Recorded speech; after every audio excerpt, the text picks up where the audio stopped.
ഈശോയിൽ സ്നേഹമുള്ള പ്രിയ സഹോദരി സഹോദരന്മാരെ, പ്രിയ മാതാപിതാക്കളെ, പ്രിയ വൈദികരെ, പ്രിയ കുഞ്ഞുങ്ങളെ, നിങ്ങൾക്കെല്ലാവർക്കും ഈ ദിവസത്തിൻ്റെ എല്ലാവിധ ആശംസകളും പ്രാർത്ഥനകളും നേരുകയാണ്.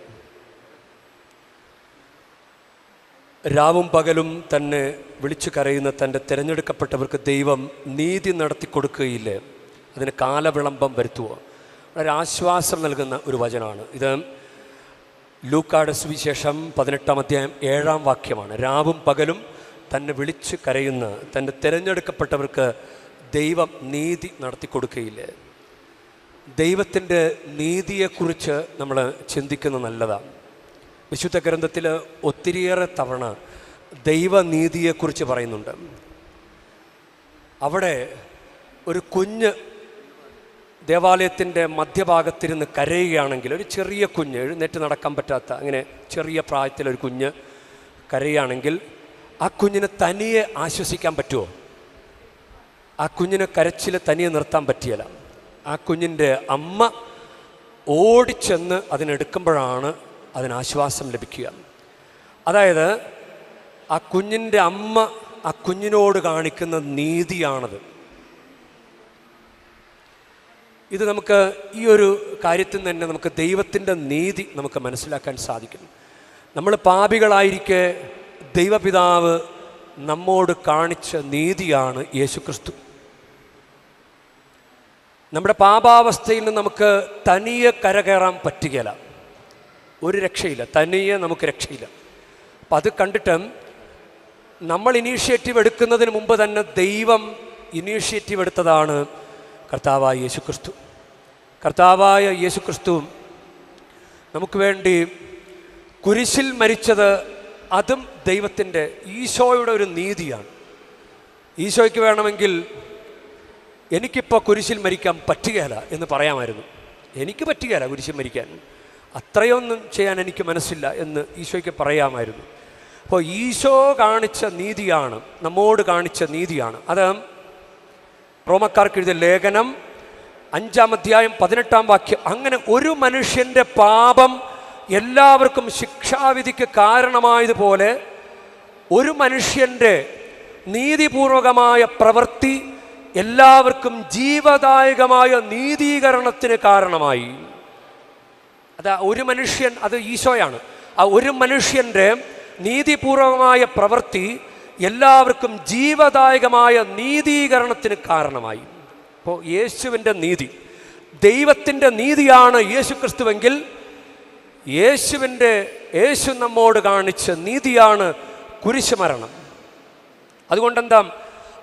എന്തെന്നാൽ നാം എല്ലാവരും ദൈവത്തിൻ്റെ നീതിയാകേണ്ടതിന്, എന്തെന്നാൽ അവനിൽ നാം എല്ലാവരും ദൈവത്തിൻ്റെ നീതിയാകേണ്ടതിന് പാപമറിയാത്തവനെ ദൈവം നമുക്ക് വേണ്ടി പാപമാക്കി.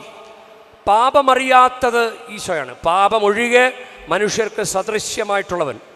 അപ്പോൾ പാപമറിയാത്തവനെ, യേശുക്രിസ്തുവിനെ ദൈവം നമുക്ക് വേണ്ടി പാപമാക്കി. സെമിനാരിയിൽ ചേർന്ന കാലയളവിൽ ജോഷി മയ്യാറ്റിലച്ഛനോട്, എൻ്റെ പ്രൊഫസറായിരുന്നു അവിടെ സെമിനാരിയിൽ, അദ്ദേഹത്തോട് ഞാൻ ആദ്യമായിട്ട് ബൈബിളിൽ നിന്ന് ചോദിച്ചൊരു ഡൗട്ടാണ്. ഇതെന്താണ്, സ്പെല്ലിംഗ് മിസ്റ്റേക്കാണോ, പാപിയാക്കിയെന്നാണോ പാപമാക്കിയെന്നാണോ എന്ന് എനിക്ക് ഡൗട്ട് തോന്നി. അപ്പോൾ വ്യക്തമാക്കി തന്നു, പാപം നശിപ്പിക്കപ്പെടേണ്ട ഒരു കാര്യമാണ്. പാപി രക്ഷിക്കപ്പെടണം, പാപം നശിപ്പിക്കപ്പെടണം, പാപി രക്ഷിക്കപ്പെടണം. അപ്പോൾ ഒന്ന് ചിന്തിച്ചേ, എന്തെന്നാൽ അവനിൽ നാം എല്ലാവരും ദൈവത്തിൻ്റെ നീതിയാകേണ്ടതിന് പാപമറിയാത്തവനെ ദൈവം നമുക്ക് വേണ്ടി പാപമാക്കി.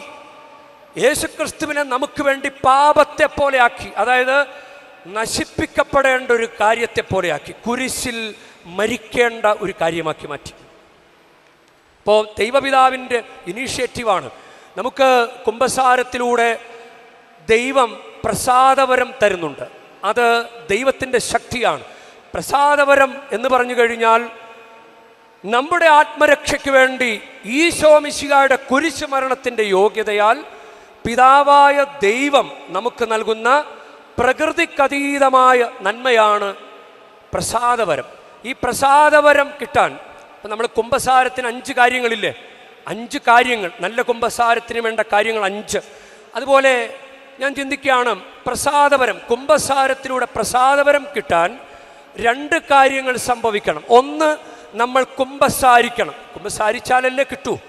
കുംഭസാരിക്കുമ്പോൾ നമുക്ക് പ്രസാദവരം കിട്ടും. രണ്ടാമത്തെ കാര്യം, ഒരാൾ നമ്മുടെ പാപങ്ങൾക്ക് വേണ്ടി പരിഹാരം ചെയ്യണം. നമുക്ക് പരിഹാരം ചെയ്യാൻ പറ്റാതിരിക്കെ യേശു നമുക്ക് വേണ്ടി കുരിശിൽ മരിച്ച് പാപപരിഹാരം ചെയ്തു. അപ്പോൾ ഒരു കുംഭസാരിക്കുന്ന ഒരാൾക്ക് കുംഭസാരവും കഴിഞ്ഞു, ഈശോ നമ്മുടെ പാപങ്ങൾക്ക് വേണ്ടി ഓൾറെഡി കുരിശിൽ മരിച്ചു. അതുകൊണ്ട് നമുക്ക് പ്രസാദപരം കിട്ടും. ഒന്ന് ഓർത്ത് നോക്കിയേ, നമ്മളെ രക്ഷിക്കാൻ വേണ്ടി ദൈവപിതാവ് ഈശോയെ മരിക്കാൻ വിട്ടുകൊടുത്തിട്ട് നമുക്ക് പ്രസാദപരം തരുന്നു. എല്ലാം ദൈവത്തിന്. നമ്മളൊന്ന് കുമ്പസാരിച്ചാൽ മാത്രം മതി. ആ ദൈവത്തിൻ്റെ നീതിയായി നമ്മൾ നിന്നാൽ മതി. അതുകൊണ്ടാണ് മത്തായിയുടെ സുവിശേഷം 6-ാം അധ്യായം 33-ാം വാക്യത്തിൽ നിങ്ങളാദ്യം അവിടുത്തെ രാജ്യവും നീതിയും അന്വേഷിക്കുക. ദൈവത്തിൻ്റെ നീതി എന്താ? യേശുക്രിസ്തു. യേശുക്രിസ്തുവിൻ്റെ നീതി എന്താ? നമ്മോട് കാണിച്ച നീതി കുരിശുമരണം. ഇനീഷ്യേറ്റീവ്സ് എല്ലാം ദൈവത്തിൽ നിന്നാണ്. നമ്മളൊന്ന് കുമ്പസാരിച്ചാൽ മതി. അതാണ് ദൈവത്തിൻ്റെ നീതി അന്വേഷിക്കണം. നിങ്ങൾ ആദ്യം അവിടുത്തെ രാജ്യവും നീതിയും അന്വേഷിക്കുക. അപ്പോൾ നിങ്ങൾക്ക് ബാക്കിയുള്ളതെല്ലാം ചേർത്ത് നൽകപ്പെടും. മറ്റൊരർത്ഥത്തിൽ പറഞ്ഞ ഈശോയുടെ കുരിശുമരണത്തെ വിലമതിക്കുക. ദൈവപിതാവ് നമുക്ക് ഈശോയെ വിട്ടു തന്നത് വളരെ വലിയ കാര്യമാണ്, വലിയ വിലയുള്ള കാര്യമാണ്. അതിനെ വിലമതിക്കുക. ഇനി ഈശോയുടെ കുരിശുമരണം നിസ്സാര കാര്യമല്ല, അത് വലിയ വിലയുള്ള കാര്യമാണ്. ഈശോയുടെ കുരിശുമരണത്തെ ബഹുമാനിക്കുക, ആരാധിക്കുക. അപ്പോൾ ദൈവം നമുക്ക് നൽകും. നമുക്ക് നമ്മുടെ പാപങ്ങളെല്ലാം വളരെ പെർഫെക്റ്റായി മാറിയിട്ട് അനുഗ്രഹം കിട്ടാമെന്ന് വിചാരിച്ചാൽ ഈ ലോക ജീവിതത്തിൽ അത് നടക്കുമെന്ന് തോന്നുന്നില്ല. വളരെ പെർഫെക്റ്റായിട്ട് ഞാൻ അടിപൊളിയായി എല്ലാം തികഞ്ഞ് പെർഫെക്റ്റായിട്ട് ഒരാളായി മാറിയിട്ട് മതി എൻ്റെ ദൈവമേ നിൻ്റെ അനുഗ്രഹം എന്ന് പറഞ്ഞു കഴിഞ്ഞാൽ ഈ ജീവിതത്തിൽ അനുഗ്രഹം കിട്ടാനേ പോകുന്നില്ല. അപ്പോൾ നമ്മുടെ പാപാവസ്ഥയിൽ തന്നെ ദൈവം ചെയ്ത നീതിയാണ് ഈശോയുടെ കുരിശുമരണം. നീതിമാൻ ദൈവം മാത്രമാണ്. എന്താണ് നീതി? അർഹതപ്പെട്ടത് കൊടുക്കുക. നമ്മളൊക്കെ രക്ഷപ്പെടാൻ വേറൊരു മാർഗമില്ലെന്ന് ദൈവത്തിനറിയാം. ഇല്ല, കരയുന്ന കുഞ്ഞിന് അമ്മ ചെന്ന് എടുക്കുകയല്ലാതെ വേറൊരു മാർഗമില്ലല്ലോ. സ്വന്തം അമ്മ, പെറ്റമ്മ ചെന്ന് എടുക്കുക, തോളത്തോട് ചേർത്ത് വെക്കുക, അതല്ലാതെ വേറെ മാർഗമില്ല ആ കുഞ്ഞിനെ ആശ്വസിപ്പിക്കാൻ. എന്ന് പറഞ്ഞതുപോലെ പാപം ചെയ്ത മനുഷ്യനെ ആശ്വസിപ്പിക്കാൻ, അവനെ മോചിപ്പിക്കാൻ വേറൊരു മാർഗമില്ല ഈശോയുടെ കുരിശുമരണമല്ലാതെ. അപ്പോൾ ദൈവം നമ്മോട് കാണിച്ച നീതിയാണ് യേശുക്രിസ്തു. അപ്പോൾ നമ്മൾ ദൈവത്തോട് നീതി കാണിക്കണ്ടേ? ദൈവത്തിന് അർഹതപ്പെട്ടത് കൊടുക്കണ്ടേ? ദൈവത്തിന് അർഹതപ്പെട്ടത് കൊടുക്കണ്ടേ? നമുക്ക് അർഹതയില്ലാത്തത് പോലും ദൈവം തന്നു. നമ്മുടെ ജീവിതാവസ്ഥ വെച്ച് നോക്കുകയാണെങ്കിൽ നമുക്ക് എന്തിനെങ്കിലും അർഹതയുണ്ടോ? എന്തിനെങ്കിലും മേന്മ ഭാവിക്കാൻ നമുക്ക് പറ്റുമോ? നമ്മുടെ ജീവിതാവസ്ഥ വെച്ച് നോക്കിയാൽ. എന്നിട്ടും ദൈവം നമുക്ക് തരാനുള്ളത് തന്നെങ്കിൽ ദൈവത്തിന് അർഹതപ്പെട്ട ബഹുമാനവും ആരാധനയും സ്തുതിയും എല്ലാം നമ്മൾ കൊടുക്കണ്ടേ? ഞായറാഴ്ച പള്ളിയിലൊക്കെ വരണ്ടേ? കൂടെ കൂടെ കുമ്പസാരിക്കണ്ടേ? കുടുംബ പ്രാർത്ഥനയൊക്കെ ചൊല്ലണ്ടേ? ദൈവത്തിന് കൊടുക്കേണ്ട നീതി അത് ദൈവത്തിന് അർഹതപ്പെട്ടതല്ലേ? അത് കൊടുക്കണ്ടേ? ഒരു മനുഷ്യൻ എന്ന നിലയിൽ നമ്മളത് കൊടുക്കണം. ദൈവത്തോട് കാണിക്കേണ്ട നീതി. അപ്പോൾ ദൈവം മാത്രമാണ് നീതിമാൻ. നീതിമാനായി ആരുമില്ല, ഒരുവൻ പോലുമില്ല.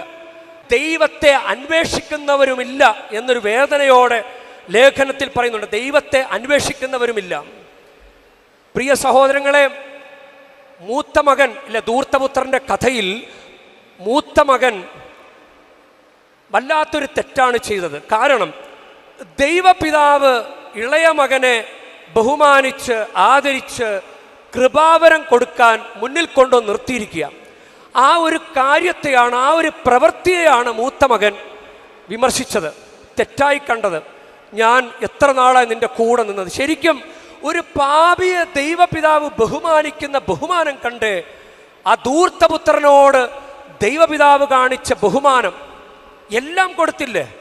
എല്ലാ നന്മകൾ എന്തൊക്കെ നഷ്ടപ്പെട്ടു പോയോ അതെല്ലാം കിട്ടി. അവന് അപ്പോഴും ഒരു അഭിമാനമുണ്ടായിരുന്നു. ഞാൻ ദൈവത്തിൻ്റെ മകനാണ്, ഞാൻ മാമോദീസ സ്വീകരിച്ച വ്യക്തിയാണ്, ഞാൻ ദൈവത്താൽ വിശുദ്ധീകരിക്കപ്പെട്ട ആളാണ് എന്നൊരു സ്വയം അഭിമാനം നമുക്കുണ്ടാകണം. ഒരു കത്തോലിക്ക വിശ്വാസ സെൽഫ് എസ്റ്റീം നമുക്കുണ്ടാകണം. ഒരു മനുഷ്യൻ എന്ന നിലയിൽ മാത്രമല്ല, ഒരു വിശ്വാസി എന്ന നിലയിൽ സെൽഫ് എസ്റ്റീം നമുക്കുണ്ടാകണം. അത് ധൂർത്തപുത്രനുണ്ട്, മൂത്ത മകൻ അതില്ല. മൂത്ത മകൻ ദൈവത്തെ, ഈ കുമ്പസാരിക്കാൻ വന്ന ആളെ, അല്ലെങ്കിൽ ദൈവത്തിൻ്റെ മുമ്പിൽ തെറ്റ് ഏറ്റു പറയാൻ വന്ന ആളെ ദൈവം ബഹുമാനിക്കുന്ന പ്രവൃത്തിയെയാണ് മൂത്ത മകൻ വിമർശിച്ചത്. അതുകൊണ്ട് യേശുക്രിസ്തുവിലൂടെയുള്ള രക്ഷ, അതിനൊരു കണ്ടീഷൻ മാത്രമേ പറയുന്നുള്ളൂ. യേശുക്രിസ്തുവിലുള്ള വിശ്വാസം വഴി ലഭിക്കുന്ന നീതി, യേശുക്രിസ്തുവിലുള്ള വിശ്വാസം വഴി ലഭിക്കുന്ന നീതി. നമുക്ക് നമ്മുടെ ഭാഗത്തുനിന്ന് ഒരു കാര്യമേ ദൈവം ആഗ്രഹിക്കുന്നുള്ളൂ, വിശ്വാസം. വിശ്വാസത്തോടെ ദൈവത്തെ സമീപിക്കുക, വിശ്വാസിയായിരിക്കുക. അതുവഴി ദൈവത്തിൻ്റെ മുമ്പിൽ വിശ്വാസിയായി, നമുക്കൊരു യോഗ്യതയുമില്ലല്ലോ, ദൈവത്തിൻ്റെ മുമ്പിൽ ചെന്ന് നിൽക്കാനുള്ളൊരു യോഗ്യതയില്ല. വിശ്വാസം വഴി ലഭിക്കുന്ന ദൈവത്തിൻ്റെ നീതി നമുക്കത് കിട്ടും. അതുകൊണ്ടാണ് റോമാക്കാർക്ക് എഴുതിയ ലേഖനം 3-ാം അധ്യായം 22-ാം വാക്യം, ഈ ദൈവനീതി വിശ്വസിക്കുന്ന എല്ലാവർക്കും ആരെന്നുള്ള വ്യത്യാസം കൂടാതെ യേശുക്രിസ്തുവിലുള്ള വിശ്വാസം വഴി ലഭിക്കുന്നതാണ്. നമുക്ക് അനുഗ്രഹം വേണോ? യേശുക്രിസ്തു വിശ്വസിക്കുക, കർത്താവായ യേശുക്രിസ്തു വിശ്വസിക്കുക, നീ നിന്റെ കുടുംബം രക്ഷ പ്രാപിക്കും എന്ന് വചനം പറയുന്നത്.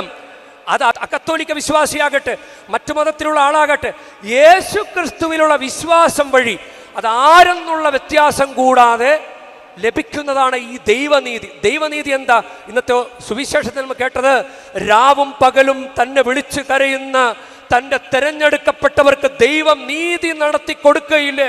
ഒരു കല്യാണം നടത്തി തരണേ ഈശോയെ, ഒരു കല്യാണം കിട്ടണേ, കല്യാണം കഴിഞ്ഞിട്ട് വർഷങ്ങളായിട്ട് കുഞ്ഞില്ല കർത്താവെ, ഒരു കുഞ്ഞ് തരണമേ, ഒരു കുഞ്ഞിനെ തരണമേ. വീട് പണി തുടങ്ങിയിട്ട് പൂർത്തിയാക്കാൻ പറ്റിയിട്ടില്ല കർത്താവെ, ഒരു വീട് പണി പൂർത്തിയാക്കി തരണമേ. എത്ര ഫയലും കെട്ടുമായിട്ട് നടക്കുകയാണ്, ജോലി കിട്ടണില്ല കർത്താവേ, ജോലി തരണേ, കുടുംബസമാധാനം തരണേ, മദ്യപാനം മാറ്റിത്തരണേ.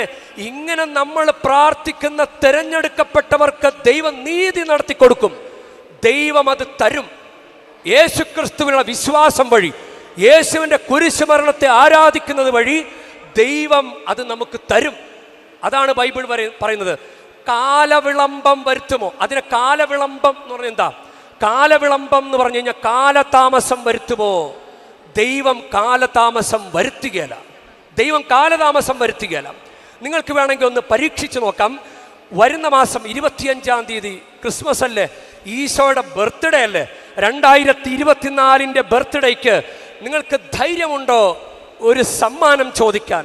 എൻ്റെ ഈശോയെ, നിൻ്റെ ബർത്ത്ഡേ അല്ലേ, എനിക്കൊരു സമ്മാനം താ ഈശോയെ. എന്തെങ്കിലുമൊക്കെ ചോദിക്കും. നിങ്ങളെ കൊണ്ട് കൂട്ടാത്ത കാര്യങ്ങൾ, നിങ്ങളുടെ മനസ്സുകൊണ്ട്, നിങ്ങളുടെ അധ്വാനം കൊണ്ട് വിചാരിക്കാത്ത കാര്യങ്ങൾ ഈശോയോട് ചോദിക്കുക. ഈശോയെ, നമ്മളെ ഏറ്റവും അടുപ്പമുള്ളൊരു കൂട്ടുകാരനോട് ബർത്ത്ഡേ ഗിഫ്റ്റ് ചോദിക്കല്ലേ, അപ്പം നിൻ്റെ ബർത്ത്ഡേ ആണല്ലോ, എനിക്ക് ഗിഫ്റ്റ് തരണം എന്ന് പറഞ്ഞ് നമ്മൾ ചോദിക്കുന്നത് പോലെ ഈശോയോടുള്ള ബന്ധമനുസരിച്ച് നമുക്ക് ചോദിക്കാൻ സാധിക്കും. ക്രിസ്മസ് അങ്ങനെ വരികയാണ്. ക്രിസ്മസിൻ്റെ അന്ന് ഓടിപ്പോയി ചോദിച്ചു കഴിഞ്ഞാൽ, ഇത്രയും നാൾ നീ എവിടെയായിരുന്നു എന്ന് ചോദിച്ചാലോ? ചോദിച്ച് തുടങ്ങിക്കോ. 25 ദിവസം ചോദിച്ച് തുടങ്ങിക്കോ. അപ്പോൾ ദൈവത്തിനൊരു കരുണയുണ്ടാവും. അവൻ 1-ാം തീയതി മുതൽ ചോദിക്കുന്നതാണ്, അവൻ ആദ്യം ചോദിച്ചാണ്, ഇരിക്കട്ടെ, അവൻ ആദ്യം കൊടുക്കണം എന്ന് പറഞ്ഞ് ദൈവം നമ്മോട് നീതി കാണിച്ചാലോ? നമുക്ക് പ്രത്യേകം പ്രാർത്ഥിക്കാം. ഈ മരിയൻ തീർത്ഥാടന കേന്ദ്രത്തിൽ മാതാവിൻ്റെ പ്രത്യേക മാധ്യസ്ഥ്യം നമുക്കുണ്ടാകട്ടെ. മാതാവ് നമ്മുടെ കൂടെ ഉണ്ട്. നമ്മളുടെ യോഗ്യത ഒന്നുമില്ലല്ലോ, പാപികളല്ലേ. നമ്മളെന്നും നന്മ നിറഞ്ഞ പറയുമ്പോൾ ചൊല്ലുന്നത് എന്താ ചൊല്ലുന്നത്? പാപികളായ ഞങ്ങൾക്ക് വേണ്ടി അപേക്ഷിക്കണമെന്നല്ലേ. മാതാവല്ലാതെ ഇതിന് മുൻപ് അതിന് കൂടുതൽ ഒരു മധ്യസ്ഥം നമുക്ക് നൽകാൻ ആരുമില്ല. ദൈവത്തിൻ്റെ അടുക്കൽ, ഈശോയുടെ അടുക്കൽ മധ്യസ്ഥം നൽകാൻ, പാപികളായ നമുക്ക് വേണ്ടി അപേക്ഷിക്കാൻ മാതാവ് നമ്മുടെ കൂടെ ഉണ്ട്. ദൈവം നിങ്ങളെ അനുഗ്രഹിക്കട്ടെ.